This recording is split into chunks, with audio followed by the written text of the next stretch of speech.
रसूल सल्लल्लाहु अलैहि वसल्लम के दौर में ये जानवर मौजूद ही नहीं था। जिस दौर में शरीयत मुकम्मल हुई उस दौर में भैंस या कटा अरब के अंदर बिलखुसूस मौजूद नहीं था, न कुरान मजीद के अंदर इसका जिक्र है और न रसूलुल्लाह सल्लल्लाहु अलैहि वसल्लम की अहादीस के अंदर इसका जिक्र है। नबी करीम साल हमारे लिए उसी भैंस की दही भी हमारे लिए जायज़ है, उसका मक्खन भी जायज़ है, उसका गोश्त भी जायज़ है, उसकी सारी चीज़ें जायज़ हैं। सिर्फ कुर्बानी के दिनों के अंदर आपको ये ख्याल आ जाता है और आप बड़ी सी टोपियां लगा के आप मंडी के अंदर पहुंच जाते हैं और वहाँ पे नाजायज़ है, हराम है, कटे की कुर्बानी, भैंस की कुर्बानी जायज़ नहीं है। ये आपको शर्म आनी चाहिए। ऐसे लोगों के अंदर जो है ना वो फितना और फसाद डालने और इंतशार, और इन दिनों के अंदर खासकर जब इत्तवाइयत का दौर है, जब हज एक तरफ पूरे मुस्लिम उम्मा को इत्तेहाद इत्तफाक के लिए, और फिर ईद उल अज़हा जब पूरे आलम इस्लाम का नक्शा हमें जो है ना वो यगांगत और हमारी इत्तफाक की तरफ हमें लेके जाता है, तो उस दौर के अंदर एक बंदा चंद एक लोग आके खड़े होते हैं, ये भी नाजायज़, ये भी नाजायज़, तो ये बात मुनासिब नहीं है। अगर आपने कुर्बानी नहीं करनी तो आप कहें जी कि बस हम कुर्बानी नहीं करते, बाकी जो करता है, जो जिसका दिल मानता है, तो वो रहमतुल्लाहि व बरकातहू। दोस्तों, उम्मीद है आप खैर वाफियत के साथ होंगे। सोशल मीडिया के ऊपर व्हाट्सएप के अंदर सबसे ज़्यादा पूछे जाने वाला सवाल कुर्बानी के दिनों के अंदर इस वक्त जो कि साबका दौर के अंदर इजमा था, लेकिन अब पूछा जाता है जी कि कुर्बानी के लिए भैंस और कट्टी की जो कुर्बानी है वो किस हद तक जायज़ है। क्या रसूल पाक सल्लल्लाहु अलैहि वसल्लम ने की, क्या सहाबाए किराम ने ये कुर्बानी की, क्या सहाबाए किराम के आसार से, ताबईन के आसार से ये चीज़ हमें मिलती है या नहीं मिलती। तो इसका जवाब देने से पहले मैं सबसे पहले आपकी तवज्जो इस जानब दिलाऊंगा कि अरब ज़मीन के अंदर भैंस किसी ज़माने के अंदर मौजूद ही नहीं थी, ना रसूल पाक सल्लल्लाहु अलैहि वसल्लम के ज़माने में, ना सहाबाए किराम के ज़माने में। आज भी वहाँ पे भैंस का कोई कॉन्सेप्ट नहीं है। ये जानवर बड़े सगीर का है, ये हमारे एशिया का जानवर है, जहाँ पे पानी कसरत के साथ मौजूद है, वहाँ का जानवर है। और चूँकि आबी जानवर है तो इसलिए वहाँ पे इसके लिए सरवाइव करना एक रेतले इलाके के अंदर नामुमकिन है, इसलिए ये जानवर वहाँ का नहीं है।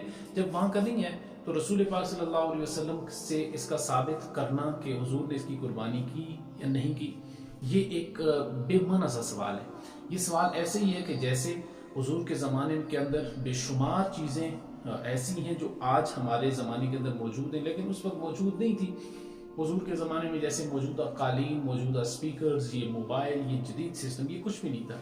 तो अब हम ये नहीं कह सकते कि ये चीज़ें जायज़ नहीं हैं। हाँ, ये कह सकते हैं कि रसूलुल्लाह के ज़माने के अंदर मौजूद नहीं थी, लेकिन हलाल हैं और जायज़ हैं। और जहाँ तक बात आती है भैंस की कुर्बानी करने की, तो इसके हवाले से एक चीज़ आप याद रखें कि कुरान करीम के अंदर जिक्र है उहिल्लत लकुम बहीमतुल अनआम इल्ला मा युतला अलैकुम, कि तुम्हारे लिए हलाल किया गया है बहीमतुल अनाम को।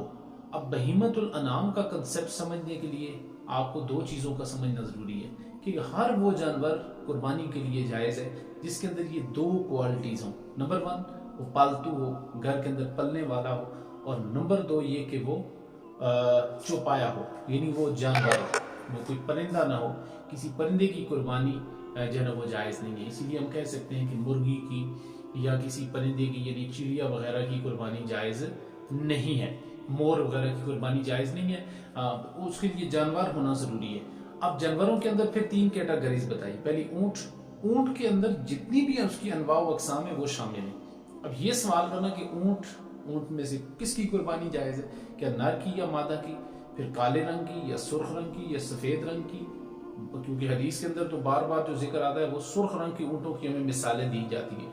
क्या सफ़ेद रंग के ऊँट की, क्या स्याह रंग के ऊँट की, क्या ब्राउन कलर के ऊँट की कुर्बानी जायज़ नहीं होगी? जायज़ होगी। जब हुजूर ने ऊँट कह दिया तो उसकी तमाम अनवा व अक़साम इसके अंदर शामिल है। इसी तरह से जब बकरे का जिक्र आया तो बकरे की तमाम अनवा व अक़साम, उसके अंदर दुम्बा शामिल है, उसके अंदर दुम्बे के अंदर फिर चतरा शामिल है, वो तमाम उसकी अनवा व अक़साम शामिल है। गाय को बुनियादी तौर पे, भैंस को गाय की नौ के अंदर शामिल किया गया है। तो जब गाय का जिक्र हमें रिवायात के अंदर मिलता है, हदीस के अंदर मिलता है, क्योंकि ये गाय उस ज़माने के अंदर मौजूद थी और मौजूदा तमाम आइमाए किराम ने मुत्तफ़िका तौर पे इमाम इब्न तैमिया से लेके इमाम आज़म अबू हनीफा, इमाम मालिक, इमाम शाफी, इमाम अहमद बिन हम्बल, इमाम सुफियान सोरी जैसे बुजुर्ग ताबईन ने भी इसको गाय की नौ में से करार दिया है। तो हमें ये बग़ैर किसी इख्तिलाफ के ये मानना पड़ेगा कि भैंस की कुर्बानी ये जायज़ है, क्योंकि ये इसके तमाम अहकाम गाय की तरह हैं। جب زکوٰۃ کی باری آتی ہے تو اس وقت جو نصاب زکوٰۃ کے ضمن کے اندر جو گائے کا مقرر کیا گیا ہے، فقہائے کرام نے وہی بھینس کا بھی مقرر کیا ہے، کیونکہ بھینس کے حوالے سے ہمیں حدیث میں تو کوئی نصاب زکوٰۃ کا ملتا ہی نہیں، بھینس موجود ہی نہیں تھی۔ تو اس کا مطلب یہ ہے کہ زکوٰۃ کے نصاب کے اندر اس کا شامل ہونا اس بات کی طرف یہ اس چیز کی گواہی ہے کہ بھئی اس کی قربانی جائز ہے۔ اگر جائز نہ ہوتی تو پھر اس کو نصاب کے اندر ہی نہ شامل کرتے، اس کو الگ تھلگ کر دیتے۔ اور پھر دوسری بات، کتنی مزے کی بات کہ پورا سال ہمارے لیے اسی بھینس کی دہی بھی ہمارے لیے جائز ہے، اس کا مکھن بھی جائز ہے، اس کا گوشت بھی جائز ہے، اس کی ساری چیزیں جائز ہیں۔ صرف قربانی کے دنوں کے اندر آپ کو یہ خیال آ جاتا ہے اور آپ بڑی سی ٹوپیاں لگا کے آپ منڈی کے اندر پہنچ جاتے ہیں اور وہاں پہ ناجائز ہے، حرام ہے، کٹے کی قربانی، بھینس کی قربانی جائز نہیں ہے۔ یہ آپ کو شرم آنی چاہیے۔ ایسے لوگوں کے اندر جو ہے نا وہ فتنہ و فساد ڈالنے اور انتشار، اور ان دنوں کے اندر خاص کر جب اتباعیت کا دور ہے، جب حج ایک طرف پورے مسلم امہ کو اتحاد اتفاق کے لیے، اور پھر عید الاضحیٰ جب پورے عالم اسلام کا نقشہ ہمیں جو ہے نا وہ یگانگت اور ہماری اتفاق کی طرف ہمیں لے کے جاتا ہے، تو اس دور کے اندر ایک بندہ چند ایک لوگ آگے کھڑے ہوتے ہیں، یہ بھی ناجائز، یہ بھی ناجائز، تو یہ بات مناسب نہیں ہے۔ اگر آپ نے قربانی نہیں کرنی تو آپ کہیں جی کہ بس ہم قربانی نہیں کرتے، باقی جو کرتا ہے، جو جس کا دل مانتا ہے تو وہ کرے، ٹھیک ہے۔ ہم بھی یہی کہتے ہیں کہ اگر باقی جانور آپ کو ملتے ہیں، یعنی آپ کو بیل مل جاتا ہے اور آپ کو بکرا مل جاتا ہے، آپ کو گائے مل جاتی ہے، اونٹ مل جاتا ہے، تو آپ ان کی قربانی کریں، بہتر ہے پہلے ان کی قربانی کریں۔ لیکن اگر کسی جگہ کے اوپر یہ جانور کم ہیں، یا بعض لوگ خوشی کے ساتھ جو کٹے کا گوشت ہے، خصوصاً پنجاب کے علاقوں کے اندر وہ خوشی کے ساتھ کھاتے ہیں، تو ان کے لیے قربانی بغیر کسی لعت و لعل کے جو ہے نا وہ جائز ہے۔ اس کے اندر کوئی شرم جو ہے نا وہ ایسی بات نہیں ہے، کوئی قباحت نہیں ہے۔ بلکہ فقہائے کرام کی اگر ہم بات کریں تو امام سفیان ثوری مصنف عبد الرزاق کے اندر حدیث نمبر 6881 میں آپ فرماتے ہیں تحسب الجوامیس مع البقر، بھینسوں کو گائے کے ساتھ شمار کیا جائے گا۔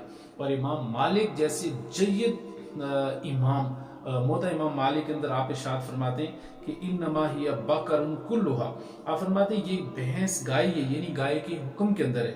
اور آپ فرماتے ہیں الجوامیس والبقر سواء، آپ فرماتے ہیں کہ گائے اور بھینس دونوں حکم کے اندر برابر ہیں۔ اور ایک اور مقام پہ آپ فرماتے ہیں کہ الجاموس ضرب من کبار البقر، یعنی بھینس بڑی گائے کی ایک قسم ہے۔ تو جب فقہائے کرام نے اس کی زکوٰۃ کے ضمن کے اندر اس کو گائے کے ساتھ شامل کیا ہے بھینس کو، تو قربانی کے اندر بھی گائے کے ساتھ ہی بھینس کو اور بھینس کی تمام انواع و اقسام کو، یعنی اس کے اندر جتنی بھی بھینس کی آگے پہ قسمیں وہ اس کے اندر شامل ہوگی، اور ان کی قربانی بغیر کسی کرہات کے جائز ہے۔ اس کے اندر شرعاً کوئی عذر نہیں ہے۔ احلت لکم بہیمۃ الانعام کے تحت یہ بہیمۃ الانعام کے اندر شامل ہے، پالتو بھی ہے اور جانور بھی ہے، اور باقی اس کے اندر تمام کوالٹیز گائے والی ہیں، لہٰذا اس کے اندر کوئی اختلاف والی صورتحال نہیں ہے۔ اللہ تعالیٰ ہم سب کو عمل پیرا ہونے کی توفیق عطا فرمائے۔ السلام علیکم ورحمۃ اللہ وبرکاتہ۔